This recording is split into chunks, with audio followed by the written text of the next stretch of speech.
No discussion of Photoshop brushes, in my opinion, would be complete without a discussion of the history brush. And as I'm the teacher, my opinion counts. The history brush has been out there for a long time, and it still surprises me that people do not avail themselves of this fantastic tool. Notice how I raised my voice there to get you all excited? The history brush primarily will paint back into an image areas that you have changed based on the moment it was first opened. So we have a photograph of some really nice colorful flowers. Let's do this. Go up to the word image, go down to the word adjustments, and go down to desaturate. Oh man, you permanently desaturated that image. And Andy, I know there are non-destructive ways to do this. I agree. And there are other ways you can accomplish what I'm going to show you without using the history brush. But this is a good demonstration of what it does. Create a new layer. Understand the power of color. Color is a motivator. I mean, we all know that. Red is different emotionally than blue. Blue is calming. Red is more inflaming. You get the idea. But there's something else about color you want to know.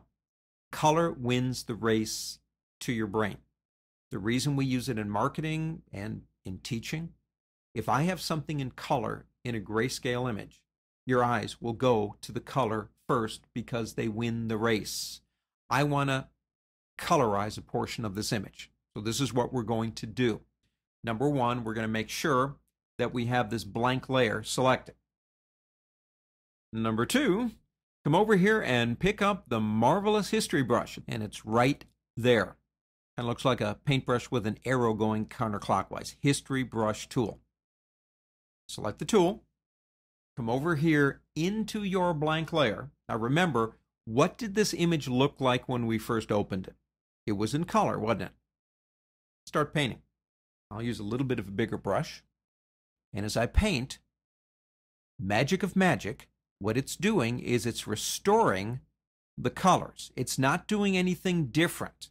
It's just simply putting back there what was there originally. It is bringing the color of that one flower back. Now, obviously, you can go too far, so you want to be careful as you're doing those edges. If you do go further than what you need, since this isn't a blank layer, you can always erase the areas out if you go too far. But every area that I decide I want to work in, if I move over it and begin painting, it will paint those areas back in color. The primary purpose of the history brush, and I love this, is its ability to take me back in time. Understand, this is not keyed to your undos. Let's say you've been working on this image for an hour and 3 hours. Let's go 3 hours. An hour ago, you converted it this way to grayscale. You can't undo that. You've done too many things. You go, oh man, I wish I could bring that flower back in color, but I can't. Yes, you can. The history brush works on something called a snapshot. Now, the snapshot is actually in the history palette, which is this button right here. If you don't see the history panel, you can go up the word window and open it from there. This is everything that I have done. So history is not just painting. History is being able to go back in time. But you only get, by default, 20 of these. But you do have something called a snapshot. A snapshot is simply the way the image looked when you first opened it. The history brush, by default, always paints back from that snapshot. Total control over this image. Undos out the window. Remember, if you need to restore something from an image, all you have to do is pick up the history brush.